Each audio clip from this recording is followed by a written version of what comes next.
Welcome, Forex fans. It's Rob the Forex Explorer, and I'm here today with Endless Legend Symbiosis, which is the newly announced expansion for Endless Legend, a almost 5-year-old game at this point, and they keep producing content. I just love that about this. I love that about Amplitude Studios, and I love that about this game because I just love this game to bits.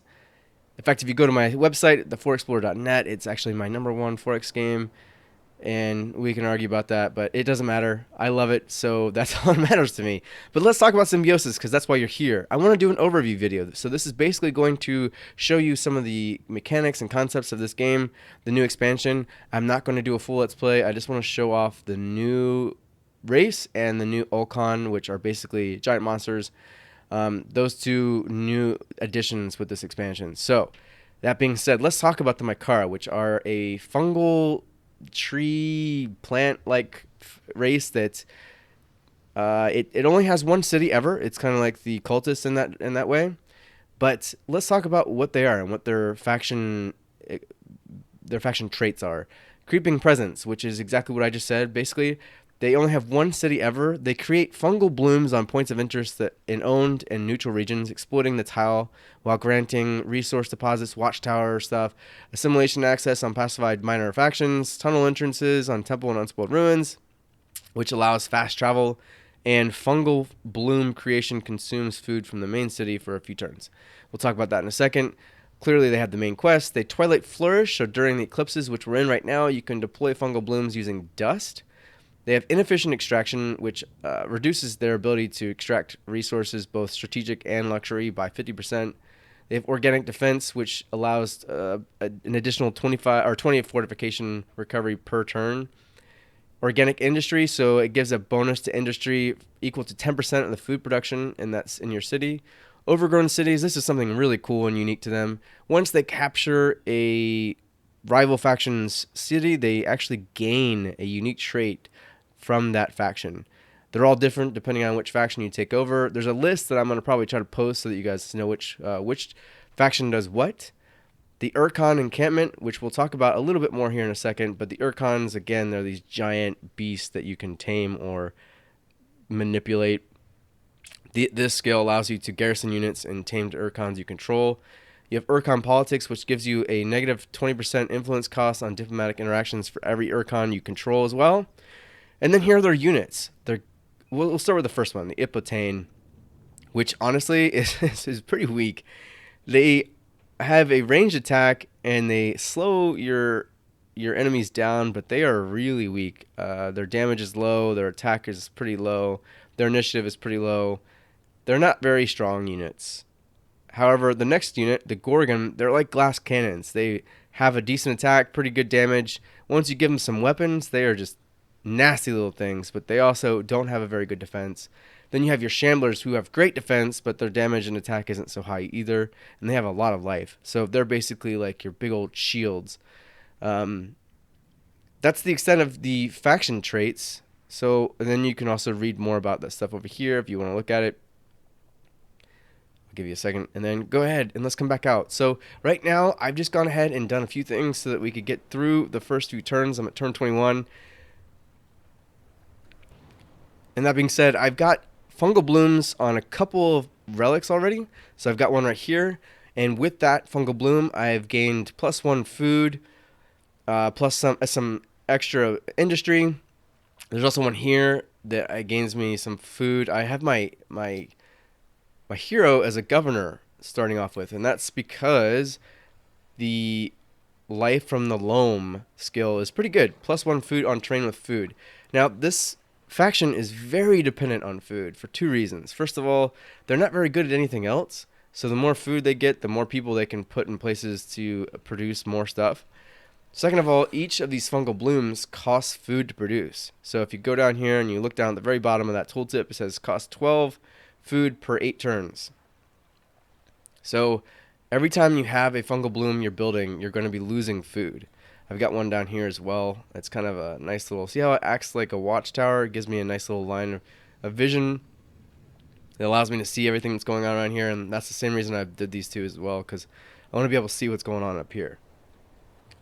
As I mentioned before in the Empire faction trait stuff, having these also allows my armies to fast travel, between relics or ruins in this case. Sorry. So if I had a hero-led army here, or just an army period, I could fast travel him from here to there once this one's done. And that applies to any of them. So if I had one like all the way over here, I could fast travel from here all the way over there. It's a great mobility tool for these guys, and it makes the Makara a lot of fun. It also helps them a lot because they have a disadvantage at first. As you can see, I'm actually low in points here. 51 to other AIs 80. I'm playing on hard, which is just the step above the normal. Usually I do pretty well with that. I usually enjoy the small challenge that it gives me, but I like to win, so I play that way. But clearly their points aren't as high because I haven't gotten through a single research technology yet, and that's because my research has been really low. The starting points for the Makara generally don't have much in the way of research tiles, although I've got 3 here. The important part for me was to get to this right here, which is the black earth with 6 + 6 food. So I gained 21 food off the bat with this placement, but if I'd moved it to one of these places, it might have been better for my science. I'm not sure. I'm not sure what the perfect strategy is for the Makara yet, whether or not it's to gain as much food as possible or to have a bit of a balance between food and science, because they don't do science very well. Seed storage, I can go ahead and buy. I'm going to go ahead and buy that out. Super important, again, to have as much food as possible. Then I'm going to have the public library going after that because I want to keep getting with my I did research 1. That's right. Maybe 2. I need to look at it again. It's been so slow that I honestly... Alright, I have 2 that I've researched myself. So I got the public library and the cultivation. And I come with these 2. But so that's the plan right now, is to just go ahead and continue gaining, or manipulating my food and science production as best I can. I did lose my first army. I got attacked by a Saratan group up here, and they killed me. And that's how weak those dang what are they called, Ipotanes are. So unfortunately, you're just not going to be a military powerhouse with these guys. Great, so now they have Alchemist's Furnace, which means I can build my fungal blooms on extractors now, which is great. So here's a glass steel deposit. I can go ahead and put a fungal bloom, which will create an extractor there. And I don't see any more. No, we'll have to get an army to get out there and start exploring a little bit. Because I need to start finding more of these things, more of these places to send my fungal blooms out. It's wild because about midway through the game, this faction becomes very powerful because you've got so many like tendrils basically.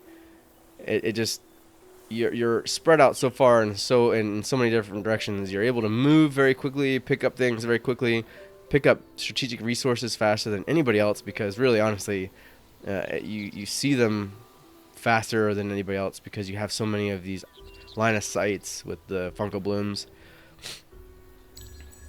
But right now they kind of suck. At the beginning of the game they're pretty slow. Let's go back to the Ulkans. So we haven't talked about them yet. The Ulkans are basically giant powerful monsters. They're sort of like the Guardians, but they're more powerful and there's more depth to them. In that with the spending of strategic and luxury resources, you can actually upgrade them in ways. You'll have to wait until we find one first. They'll eventually unearth themselves, and then you can see how you can upgrade them. But you have to kill them, or basically you have to beat them in combat to tame them, or you can give them strategic or luxury resources, depending on what they want, to tame them as well. And trust me, that's something you really want to focus on because they're very powerful.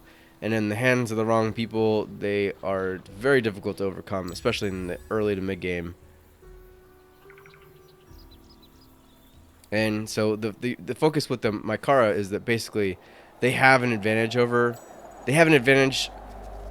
the other factions in taming the Olkhans. The strategic resource requirement or luxury resource requirement is reduced for the Makara. So you would say that, like, just like every other expansion that Endless Sledge or Amplitude Studios really does, in that their factions that they introduce are symbiotic with their they're symbiotic with the new gameplay additions. Oh, that's cheesy, but it's true. So in that same way, the Makara are symbiotic with the Ulkans. I mean, clearly everybody can get them, but the Makara are going to have an easier time getting them, and that makes them much more powerful in the mid to late game. Alright, so I've gained that one here too, which is an additional... So here, well, it's because of the winter, but we've definitely got some good fids going as a result of gaining some of these fungal bloom areas. We're going to continue to expand in directions that make sense. I definitely need... I need some more people. I need army units to get out there and start exploring more.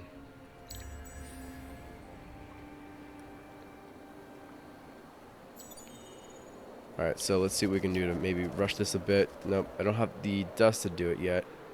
But at least here, once in 4 turns, I could probably move. Is this going to hurt? Nope, it's not. So I'll still do the Gorgon in 1 turn, but it will help my production of my army that needs to happen now. So I can start getting out there and figuring out what's going on out there. Alright, let's take a look. So the Gorgons, like I said, glass cannons, very, very good at hitting somebody hard, but they're very, very weak. Let's go with the Empire Mint. That's a good one for me. And then we might do the Language Square. We might do the Marketplace. Choose one or the other. We'll go with one of the 2 of those. Alright, so this next turn we're going to have this Extractor done, which is great. We'll start gaining some glass steel. Very good. Oh, yeah, just look at that. It looks great, doesn't it? Very clearly part of yours, like a nice little fungal thingy. Fungalized. That's what it is. It's fungalized. I like it. Alright, so let's take a look at this. I think that might be my next fungal bloom. How many turns until we get one more person? I might just wait 2 turns to get another population unit and then spread out, continue to spread out. But yeah, look, I'm really slacking in points. But that'll change. Okay, here we go. The return of the Ulkans. One of the ancient Urkan beasts have broken through across a threat and an opportunity for all of Auriga's races. So, zoom out. Let's see where he is. Oh, he hasn't surfaced yet. Okay. We'll give him another turn. But once he surfaces, you'll be able to see him immediately.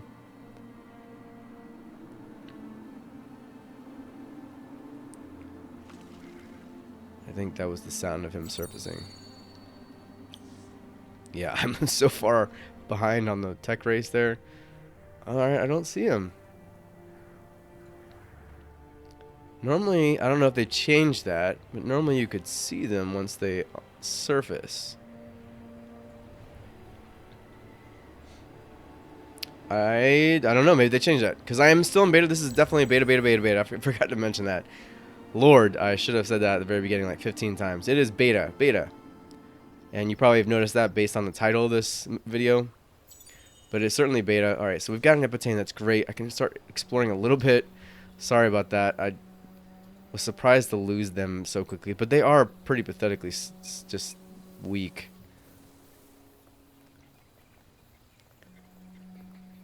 Get them spread out. I think I should have had the person now. Okay, great. So there's more in the way of some industry. Food is at 60. I could probably do the husbandry and gain some more food that way. And also, let's take a look to see where our food is here. What is the food on the tile? Is there food? +1/+1. So that's another 2, which isn't great. But it would still at least allow us to continue our vision improvement here.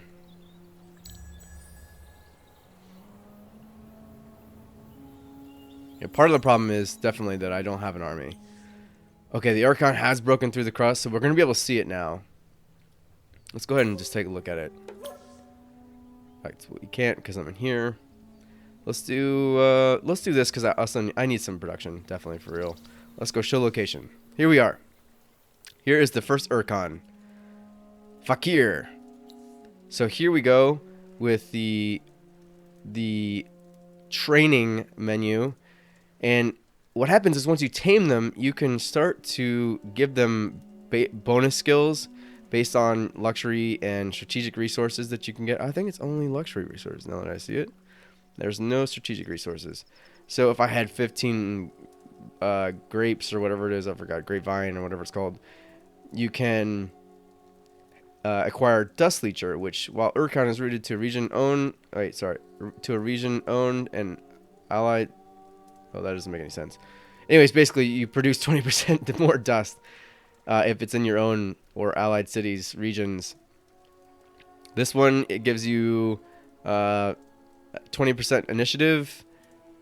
This one will give you plus 15% attack, and so on and so forth. So there's 3 of them. They each appear over, the game in like 30 turn increments roughly. And if you own more than one of them, they can also use you can use the luxury resources to gain even more skills. So if I owned these 2, clearly there's some overlap. There's a little Venn diagram here. Then it requires Khazar, Chaka, and Fakir. Oh, so these I'd have to. That clearly I should have looked at that. I needed all 3 of them to do this one. Here I would need the 2 of these, which is require Khazar and Fakir, and that removes penalties on Ulkon due to winter. I don't know what the penalties of winter are on Ulkon, but that removes them.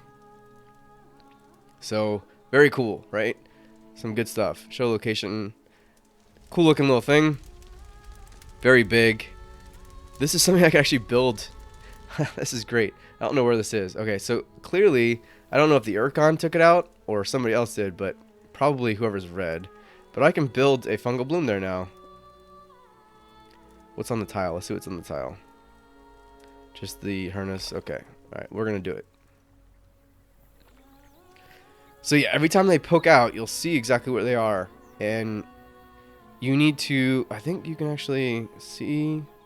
Nope. But if I try to attack them, I would be able to see what kind of luxury resources they want. Which again is lower for the Makara. Generally it's, I think it's 20% or 50% lower. I think it's 20%. 50% would be way too OP. But it's lower for the Makara, so no matter what it is, no matter what resource it is that the Makara or the Ulkon wants, it's going to be lower for the Makara to like whatever it is. If it's, well, let's say it is emeralds, and he wants 80 emeralds, it might be only 60 for me. Or like something like that. And usually that's about how much it is the first time around. The first Ulkon is pretty easy to get.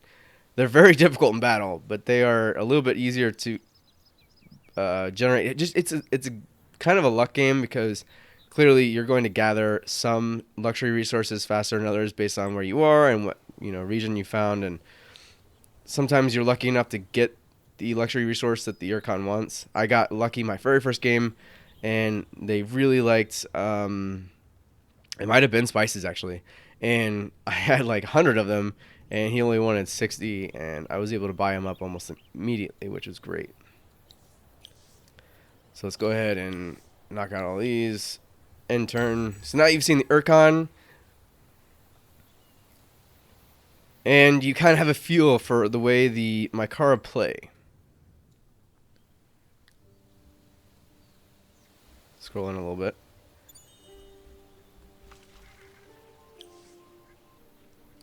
And that's really what I wanted to do. I kind of just wanted to give you a quick overview of what the expansion has.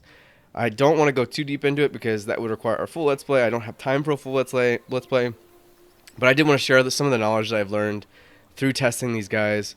And that it really was that they are very food-oriented, that they don't produce their own science very well, so you really have to focus on those 2 things. They do end up being pretty decent with industry because as their traits stated, I believe it's called the organic industry, you gain 10% of the food production on the made city you gain 10% extra production from the food production.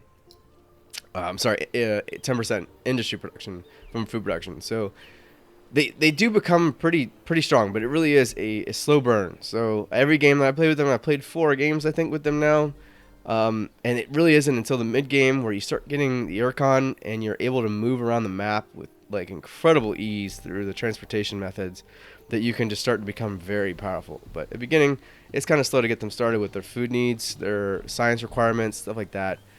I don't know if the better strategy is to put them somewhere closer to somewhere with research, somewhere with science, so that you can start gaining some of these techs a little bit faster. I've always been putting them close to food, which has made them a slow burn because I need to make sure that I get enough people first to start putting them over here. Um, so it'll be interesting to see what the better strategy is. But that is pretty much what the Makara and the Urkon are about. So, like I said, the Urkon are very difficult to fight. You're not going to have a very easy time. You're going to have a much easier time taming them with the luxury resources, and it's even easier with the Makara. And for the love of God, I'm surprised by how good the AI is at making these theirs. My first couple games, they were just relentlessly attacking them, and eventually the Broken Lords in one of my games had the first Urkon that happened. It's really difficult, especially if they don't like you, to deal with them. So it's important to make them yours as quickly as possible. So focus on them when you can. It's not going to be in the cards for me just yet. What happens is in 4 turns, this guy's going to move. He's going to reappear somewhere else, and when he does, I'll still know where he is. I'm gonna see where he moves.